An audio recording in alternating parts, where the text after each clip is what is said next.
அனுர அரசாங்கத்திற்கு மகிந்த தரப்பிற்கும் வலுக்கும் முறுகல். அனைத்து நாடாளுமன்ற உறுப்பினர்களுக்கும் விடுக்கப்பட்டுள்ள முக்கிய அறிவிப்பு. தமிழரசு கட்சியிலிருந்து பலர் அதிரடியாக நீக்கம். ஆட்டத்தை ஆரம்பித்த அனுர சிஐடிக்கு அழைக்கப்பட்ட ராஜபக்ஷவின் மகன் 2025 அரச ஊழியர்களுக்கு வழங்கப் போகும் மாறுபட்ட உறுதிமொழி.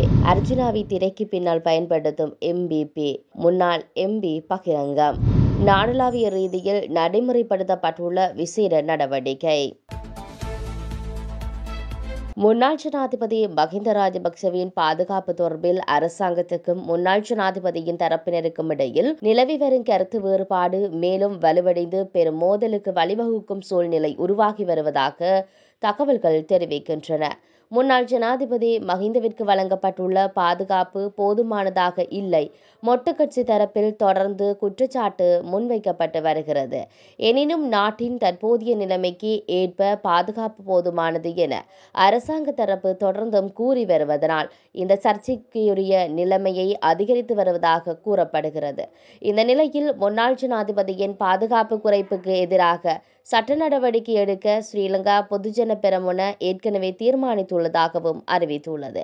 இந்த விடயம் தொடர்பில் கருத்து தெரிவித்துள்ள பொது பாதுகாப்பு பிரதி அமைச்சர் சட்டத்தரணி சுனில் வட்டக்கல முறையான பாதுகாப்பு மதிப்பீட்டின் பின்னரே முன்னாள் ஜனாதிபதி மகிந்த ராஜபக்சவின் பாதுகாப்பை குறைக்கும் தீர்மானம் எடுக்கப்பட்டதாக கூறியுள்ளதோடு அப்படி இல்லை என்று கூறினால் அதை மறுபரிசீலனை செய்ய முடியும் எனவும் குறிப்பிட்டுள்ளார்.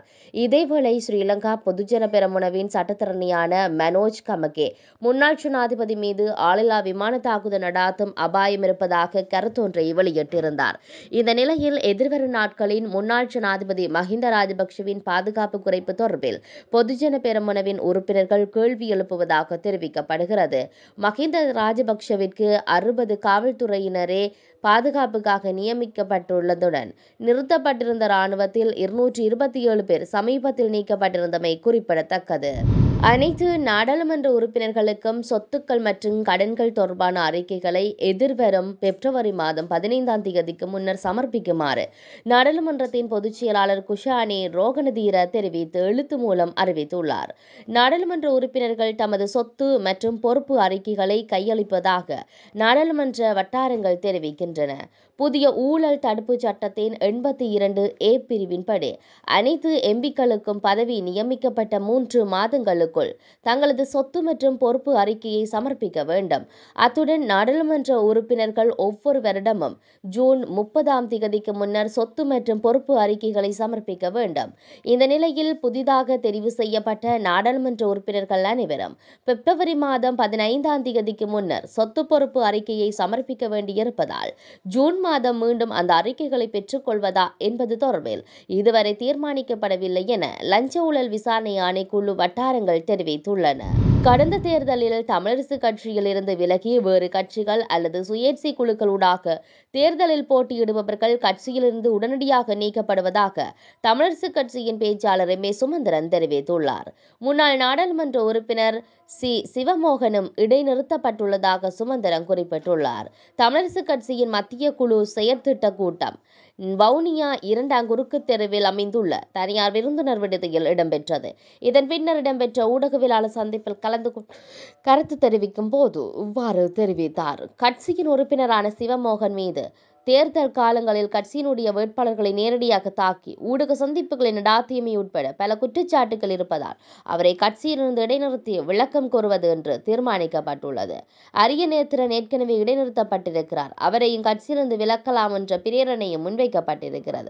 அத்துடன் கடந்த தேர்தல்களில் கட்சிக்கு எதிரான வகையில் வேறு கட்சிகளோடு அல்லது சுயேட்சை குழுக்களோடு இணைந்து போட்டியிட்டவர்கள் அனைவரையும் உடனடியாக கட்சியிலிருந்து விலக்குவதாக மத்திய செயற்குழு தீர்மானம் எடுத்துள்ளது. அவ்வாறானவர்களின் பெயர்கள் எல்லாம் வர்த்தமானியில் உள்ளன. மேலும் வேறு கட்சிகள் மற்றும் குழுக்களுக்கான பிரச்சாரம் செய்தவர்கள் மற்றும் கட்சியின் முடிவுகளுக்கு மாறாக ஜனாதிபதி தேர்தலை பிரச்சாரம் செய்தவர்களுக்கு எதிராக ஒழுக்காற்று நடவடிக்கை எடுக்கப்படும். சிலருக்கு எதிராக எடுக்கப்பட்டிருக்கிறது, ஏனையவர்களுக்கு எடுக்கப்படும் என குறிப்பிட்டுள்ளார். முன்னாள் ஜனாதிபதி மகிந்த ராஜபக்ஷவின் மகன் யோசித ராஜபக்ஷவை குற்றப்புலனாய்வு திணைக்களத்தில் முன்னிலையாகுமாறு அழைப்பு விடுக்கப்பட்டுள்ளது.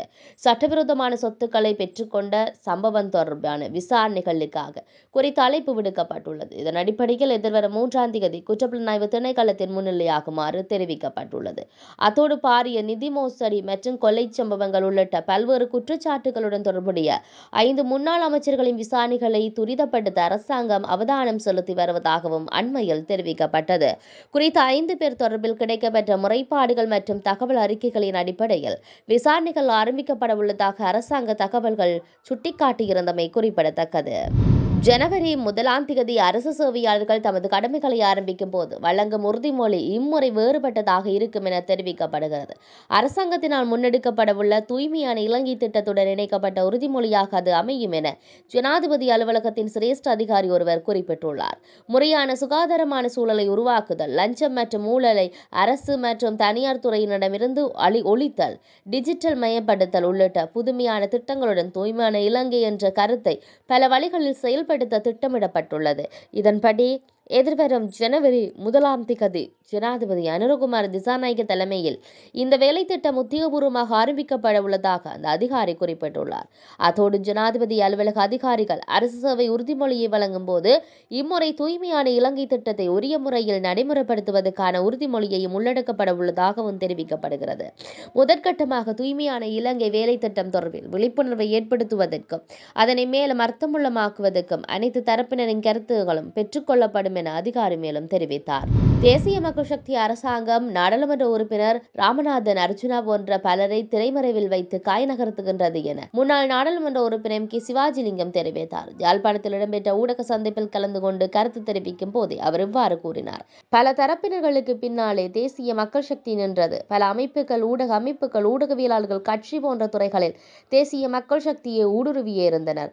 எனினும் பொய்யும் புரட்டும் எத்தனை நாளுக்கு செல்லும்? அனைத்தும் கொஞ்சம் கொஞ்சமாக வெளிச்சத்துக்கு வரும். மேலும் நாடாளுமன்ற உறுப்பினர் அர்ஜுனா பேசுவதை போல செயலில் காட்டினால் அவரை நாம் வாழ்த்துவோம் என அவர் தெரிவித்தார். நாடளாவிய ரீதியில் விசேட போக்குவரத்து நடவடிக்கை ஒன்று காவல்துறையினரால் நடைமுறைப்படுத்தப்பட்டுள்ளது. இந்த நடவடிக்கையானது வாகன விபத்துகளை குறைக்கும் வகையில் முன்னெடுக்கப்பட்டுள்ளதாக தெரிவிக்கப்பட்டுள்ளது. இதன்போது கவனக்குறைவாக வாகனம் செலுத்துதல், கையடக்க தொலைபேசிகளை பயன்படுத்தி வாகனம் செலுத்துதல், பாதசாரி கடவைகளில் வாகனங்களை முந்திச் செல்வது மற்றும் அதிவேகமாக செல்வது போன்ற போக்குவரத்து விதிமீறல்கள் தொடர்பில் கண்காணிக்கப்பட உள்ளதாக தெரிவிக்கப்பட்டுள்ளது.